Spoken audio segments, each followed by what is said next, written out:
Hey all, today we're going to kind of talk about the new archetypes that have come out of Dragontree set.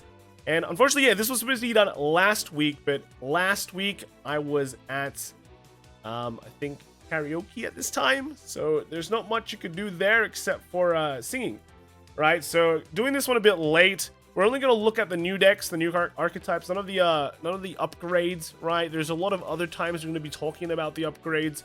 So we'll be expecting that soon, probably on top decks. But yeah, this is just to give you a basic idea on how to build some very new decks, and then you can kind of go from there, right? So first of all, we got the new Dragontree archetype, the Glyphort, and I think the best way to play this one is via Dragon Empire. I did say, Elder Breath, really good OT. But the reality is that Mr. Dragontree here just really doesn't do anything until like turn 6 or turn 7. Huge meme deck, not meme deck. And the worst part about this is that you don't get to restand your stuff until you reach that phase, right? Until you reach like later game. So that really sucks. But luckily, when you're playing Dragon Empire, you get to run Esmeralda. So you can start restanding way earlier and feel great, right? So that's why we're running Dragon Empire. What do we do in this? What we do with this deck is you have the Calamity, you got the OT, very cool. Esmeralda, you get some at least early restands on like a Dragontree marker, which is okay. And yeah, that's pretty much it. You have a bunch of stuff that helps you search your Esmeralda. And then you have good old Madoka here to stay fat, stay tanky until you can reach that. Also, the heal trigger, you can run the new heal triggers, which if you're on a lower grade than your opponent, they become 20k shield. Actually quite valuable because for the first X turns, you'll be on this dirty little seed that will just do, that just like is level 0, grade 0. So you're going to be using that skill quite a lot. It's going to be at least active for some of the more important parts of the game. The only reason why I am running this, this is like the Tamayura, old Tamayura dragon T-Rexy dude, right? Well, not really Tyrek, dinosaur dude, is because that it can go to soul and just give some more power to like your Esmeralda and also like have more soul, which is cool, right? Which is cool, but the reality is that this is kind of like a mid deck, supported by a bunch of mid cards. Hoping that your opponent, you can randomly just meme your opponent out of the game. That's just it. That's pretty much it. So, yeah, not gonna be like a crazy good build, but probably the best kind of Dragontree build that we have so far compared to everything else, right? Moving on, we have Unica. So Unica is kind of weird, right? One of the main things you'll realize is that Unica doesn't really use much counterblast at all. So what we've done is we've added some cards that do require counterblast, and that is your Miroslava, which can help you get more Persona rides, or just more cards and more field stuff in general. And then we also added in this Clean Sweep Dragon, which is quite interesting. It basically allows you to clear your opponent's board, or put your opponent's card into soul, or put your rearguards into soul, right? You can choose up to a total of 3 cards. In total from the whole field. So, you can choose 2 of theirs, 1 of yours, all 3 of your opponents, or all 3 of yours kind of thing. Just, it has like a multifaceted purpose. One, it uses the CB that you're not using. So this can kind of build your own soul if you really need it. But one of the things with Unica is that she doesn't restand anything as well. So you're basically like a vanilla 3-attacker deck with like a retire. At least you also get a drive and a crit, which is nice, but with more with the retire plus the clean sweep, you can basically wipe their board and making them have to like guard early. So at least there's some kind of pressure there, rather than just going, hey, attack 3 times, that's it, Lamau. The rest of the deck is just kind of built to build more souls. So we have the good old dragon, this new dragon that does get power, but then when you also play it, you can kind of get 2 trigger units into the drop, from your drop into your soul. So you can kind of always use Unica's skill and to get those crits into soul and binding them as soon as possible. this kind of dog, not a dog, but it's like a, I don't know, it's like a, I don't want to call it, it's like a bicorn kind of, I don't know. This one also helps you like build more soul. It can put trigger units into soul, which is nice. Again, another way to get crits, and if you put one from hand, you get to draw cards, so it's not like a net minus. And then we also have the old cat that does allow you to just add more soul for free, but you have to make sure you have to have like grades that aren't there. You only add stuff that isn't, you can only add cards whose grades aren't in your soul, basically. And then to kind of help you with that, you have this new grade 1, I think it's Inhale Pit, something like that. You can soul blast a grade 1 or higher unit and then add 2 grade 0s from the drop into soul. So you kind of like do some funky stuff where in the main phase you use this, you pop one of the higher grades to put grade 0s in, and then you can use the cat to put more cards, put that card that you soul blasted out if that was the only one, right? Also, we run 4 of this dude that just gets 10k if your bind zone has trigger units, so it just like constantly like swings 20k, which is just a nice speeder to have, right? So overall, Unica again, pretty cool looking character. Overall, the cards are good. Just waiting for a card that restands, right? They'll probably print a PR for it. Hey. Next, we have the new Bruce. So new Bruce is actually pretty simple as well. You basically put in every single Diablos card, because new Vehemence does require, you know, just base Diablos.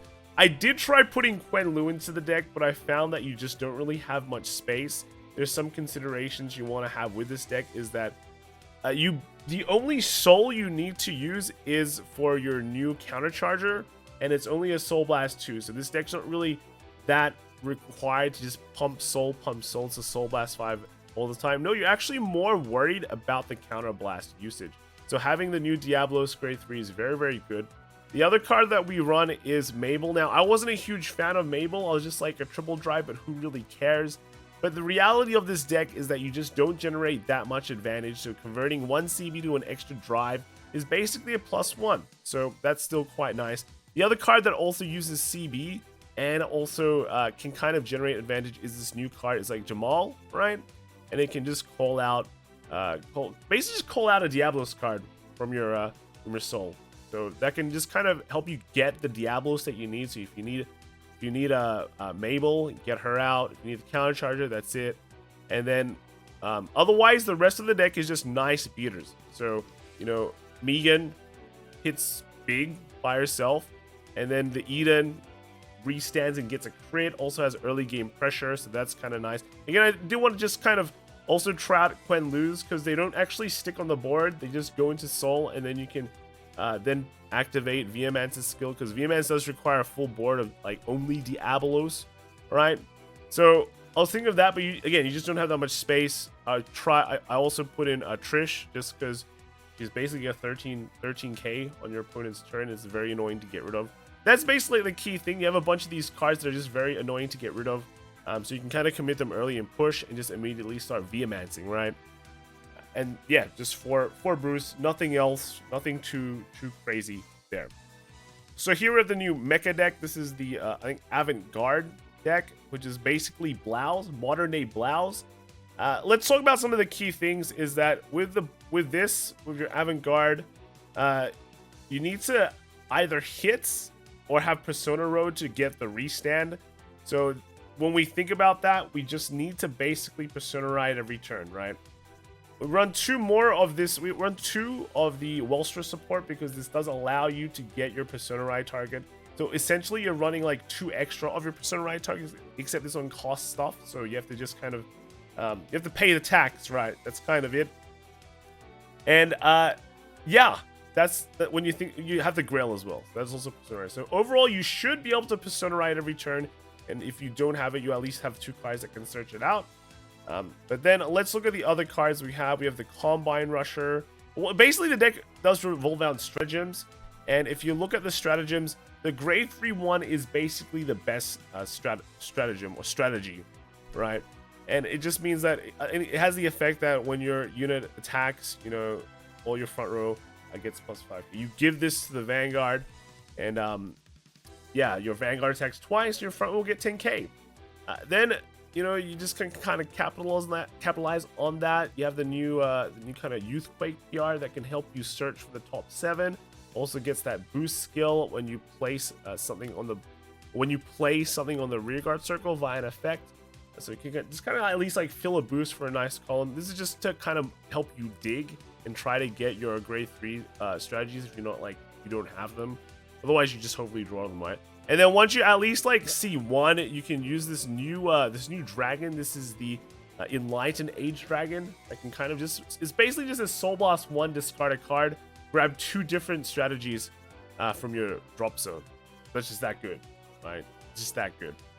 So once you just get one of the grade 3 strategies working, just keep on salvaging it and just keep on doing it every turn as long as you Persona Ride.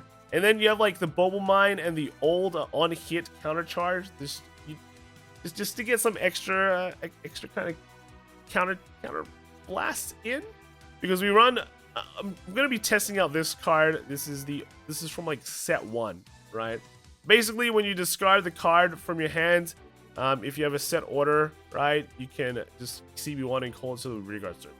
So it can help you kind of get multi-attacks in for like the last little bit of push. If you see it, you see it. If you don't, hey, whatever, right? That's just kind of it. Apart from that, this is probably like what I'm gonna test out if I'm testing out this new cool kind of robot. And then lastly, we do have Granfia. Yeah, I did say it was gonna be a bit short. One thing with Granfia and with Stoic K in general is whenever I see something that can do multi-attacks, I always want to stick an Inlet Pulse in that deck just to test it out, right? But, you know, this time we're only sticking in 2, and if it sucks, we can just play something else. That's just how it is.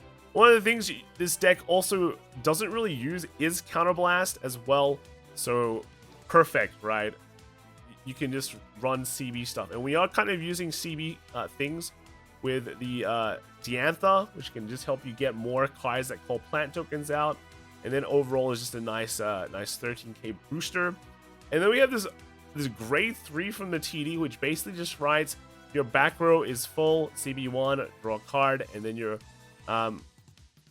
opponent's Vanguard is a grade 3. This unit gets 10k. So you just kind of beat this guy's a 23k attacker, and once you get your get this Granfia going, you can restand that, just like double dip on those power gains, right? Your Vanguard column with this will already be quite big because you're being boosted by the Noblesse Rose token, which should have a bunch of tokens underneath, at least 3, right? So, you know, it's getting boosted for like plus 20k, because like 5k then plus 5k each for each plant gauge. Now you're hitting huge on your Vanguard circle, which is pretty cool. And then the rest of the deck is just there to print out like more plant tokens, right? Orange, is it Mandarin Kid, I guess? Pumpkin Kid here. And this is like Fungus Kid, I don't know. All of them are just there to kind of generate more plant tokens to feed your Rose token. And then you also have the old kind of the Akcha? I don't know. Like, it's just it's the CB1 retired 2, and then you can draw a card, and this unit gets 5k. This is just if you have too many plant tokens or plant gauge, you can just use this effect to kind of draw a card and, you know, do well from there. And then also I'm running the Nectar of Sensation, because, you know, if you can restand one card that is big with crit, that's great, right? That's already a plus. So with that is pretty much a quick rundown of my initial builds for a set 9. There'll be more coming in the future, of course, but yeah, doing this one late a bit, so gotta cut down a bit on the just pure upgrades. Anyway, we will be doing top decks tomorrow, and I'll probably have to do another one for the set 8 release in English, so keep an eye out for that. Let me know in the comments what you think. If you still hate me for putting Inlet Pulse and everything, I can understand. I just love Inlet Pulse, right? He's just that cool. But yeah, that's just my thoughts. I'll see you all in the next video. All right, bye.